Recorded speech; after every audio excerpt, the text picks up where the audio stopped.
Welcome back to day 5. Before we start today, I first want to just acknowledge you for doing the self-work from yesterday. I know that self-work is a piece of work that requires you to go to that core. And if you did it correctly, you probably felt a little something. You felt a thud, or you felt tears, or you felt sorrow, or you felt a level of joy. I gotta tell you, as you do the exercise, the reason why I want you to do it every single day is because as you continue to do the exercise, you'll find that being proud of yourself becomes easier. Celebrating you is the first thing I'm proud of you for, becomes easier. Cutting the shackles to blame, shame, guilt, regret, and anger, which is the second sentence, I forgive you for, becomes easier. And then making commitments to yourself, the final sentence, all becomes easier. That's one of those exercises, which is why I hope you did it today as well. And if you haven't done it yet, make sure you do it before you go to bed today. Repetition with this exercise is where the progress lies. So it's not just a one time, it literally is a multiple times. So this is that exercise that the more you do it, the more you get out of it. The healing, the power, the restoration lies in you doing it every single day. So if you didn't do it, I'm going to ask you why. Why didn't you do it? How you do one thing is how you're doing everything. If you didn't show up for yourself for this exercise, you're probably not showing up for yourself in other areas of your life.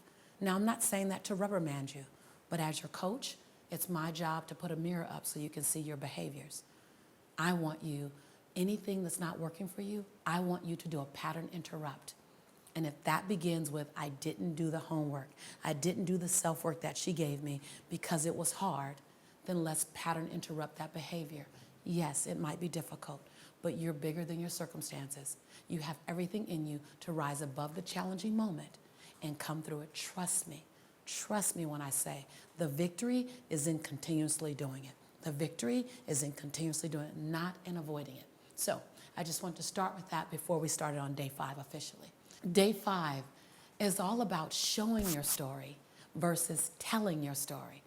This is one of my favorite areas to work. Now, I gotta tell you, I can deep dive in this for hours, for days, but I'm gonna give you the top line, and we're gonna keep revisiting it again and again and again. This program is gonna build upon itself, so you have to make sure that you're putting each piece together. While it's important to do the work each day, because we're gonna keep building, okay? So show me story. You've been watching stories all the time. You just didn't know. You've watched orators who were great orators. You watched them show you a story, which is why you are fascinated by them. You've watched stories told to you, but you've watched them told to you via movies. Now, think of a show me story as, what if I were watching an oral movie? How would it look? Think about in a movie, they share with you the setting, the time of the year, is it spring, is it fall? They tell you all of that even before the first sound happens, before the first actor or actress appears. You know the backdrop, you know the tone. You don't just watch a movie, you feel the movie. You hold your breath. You breathe, you fall in love, you cry. Why? Because they've shown you a great movie. What if you can show a message? Ooh, what if you can show words? What if you can show an experience? In Africa, the king and the queen might be the most powerful in their village, but the griot, spelled G-R-I-O-T, the griot is the most revered person in the village. For the griot is the storyteller. And the storyteller holds the history, holds the lineage, holds the power, and holds the future of the village in his or her hands. So why not become a griot of your life story? Why not become a griot of your message? There is no environment, not one, not a one. I mean, you can throw any environment at me, and I'm going to tell you there's no environment where a story does not elevate the experience. Everywhere it elevates the experience. I mean, in court, in business meetings, on television interviews, church messages, keynote addresses, written messages, print articles, even award-winning moments. Like some of the Grammys and the different award shows, the best moment is when the actor or actress wins the award, or the artist. They give you a snippet of a story, and it just lets you see into their soul. It excites you. While content and intellectual presentations are necessary, they provide information, they provide clarity, they provide direction, they provide skill set to the listener. While those things are really important, I don't want to negate that. Stories are the bridge that connects our heart to each other. And it allows us to find our common ground. It allows us to find our common denominators. You don't fall in love with intellect. You fall in love with the story that the intellect provider shared with you. You don't find your likeness from the intellect. You find your likeness from the journey. You find your humanity. We find the fact that we're not that different. See, I will choose to learn from you based on what you teach me. I will choose to be loyal to you based on what you've showed me. When you become a master storyteller, and that's a while off, so be gentle with yourself, be kind with yourself. Michael Jordan didn't start being the #1 basketball player. He actually started being the manager on the basketball team because he got cut and they wouldn't keep him on the team. So you won't start as a master storyteller. You'll start showing a little bit more, sharing a little bit more, adding what I call a little more texture. But once you get to that place of mastery, and you will get there, just hook your caboose onto my train, and I'm going to get you there. Everything that you touch gets sweeter. Every experience that you have tastes a little better. You have so many undiscovered, amazing, soul-stirring stories. I'll say that again. You have so many undiscovered, amazing, soul-stirring stories that are disguised just as a moment or an incident in time. When I work with my students, they go, I don't have stories. No. You do have stories. You have tons of stories. They just don't look like a story right now. It's a moment. It's a difficult moment in your life or an enlightening situation in your life. It's something that came clear after a confused period of time. It's something that started when you were a child, that over the period of time, you can actually connect the dots to now. It's an experience you had with someone and you didn't get the aha or the awareness or the lesson until years later.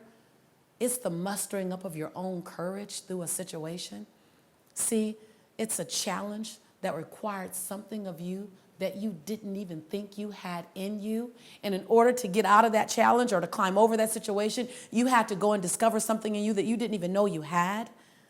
It's a reflection of something as a child that you might have been unappreciative of, and now you got the lesson of the why mama said that, or the why daddy did that, or the who you were becoming in that moment. But you didn't know in the 3rd grade. You didn't know in middle school. Great stories are birthed from an incident, just an incident. Then they're crafted with your intention of threading multiple incidents and moments together to create a story. Some stories are quick, and it all happened in one day, and it's the story. It's an incident that's whole and complete by itself. While some, like I said before, began 21 years ago, 5 years ago, 3 years ago, and they're threaded through until today. When you tell an enrolling story, you unlock a feeling of intimacy in others. You unlock a feeling of truth. You unlock that common ground. You build that cord from you to the listener, no matter the story. No matter the characters, you tell that story correctly, and man, you find all that juice, all that delicious commonality, and all of a sudden the listeners become your tribe at a greater level. If the job is done powerfully, these feelings are tapped into, regardless of who your audience is. Now let's begin to craft your stories. Now it's really important that you follow each step that I give you. Because, as I said, we're going to build on every day together to really unpack your story, to deep dive into your story, to add more girth and more texture to your story. And then we're going to work on how to deliver it, right? So here's the first piece of identifying a show me story. I want you to identify an incident, just an incident, that you would like to craft into a story. I want you to write it down. Okay, this is your self-work for today. So I want you to bullet the things that happen. So if it's an incident where you were off to college, then bullet, I packed, I had a goodbye dinner. So first are the things. Just do the things that happen. And then I'll layer in all the other stuff after that. But first, you want to bullet the things that happen. I had a going away party. I filled out my application. I bought my ticket. And you want to begin to get detailed. The ticket arrived in the mail, or my father downloaded the ticket off online. We printed it out. I stared at it, because those are the things that are going to make the texture. What are the things that happen in your story? Just bullets, bullets, bullets, bullets, bullets, bullets. Every time I'm crafting a new story, I start with my bullets. Because when you start with your bullets become the cornerstones. They're the very important things that have to be told in the story. Otherwise, the story can get too long. Otherwise, the story has a lot of extra things that are really, no offense, they're only important to you, but they're not necessarily important to the listener. So when you bullet, you want to bullet for the cornerstone moments, the key moments in your story.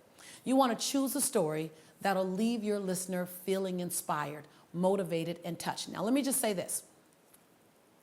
Just because you want your audience or your listener of 1 or 1,000 to feel inspired, motivated, and touched doesn't necessarily mean that the story is a rah-rah story. Not at all. Some of the greatest stories, you gotta come through something. You gotta come through the mud. Because when you share the story with me that you came through the mud, man, I give myself permission to come through my hard times, to come through my difficulty. So just because you want to leave your listeners feeling inspired and touched doesn't mean it needs to be a highly motivational story. I want to make sure you get that, because I see so many times people who are speaking, every story is rah-rah, and life is great, and kumbaya, and life has always been wonderful. And I don't know about your life, but my life hasn't always been wonderful. And I want to know that the person that I'm listening to has something that I can relate to.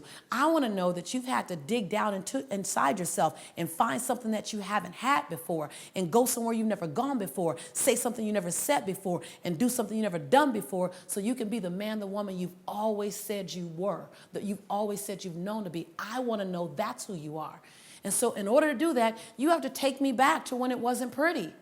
Hence is why the previous day was about authenticity, because I want you to bring authenticity into this story, into this moment. So don't worry if the story is a difficult story. Just remember that we go into the story and then we come out of the story. I'm going to give you some techniques on how you do that on another day, right? So now, I want you to make sure that you're jotting down. I think you got 25 incidents. We're not going to develop 25 stories, but I think you can try to find 25 incidents in your life that can be a story. Some will already be a story very easily, and some will need to craft into the story, right? Now, if you only get to 10 or 11, great, but I want you to pull out as much as you can, because you want a catalog of stories that you can always draw from. All right? That's your self-work for today. And remember, you're doing your mirror work every single day. I'm proud of you for, I forgive you for, and I commit to you that. That's very important. I'm super excited. I'm your sister friend in prosperity and in possibility, and I believe in you. I'll see you tomorrow.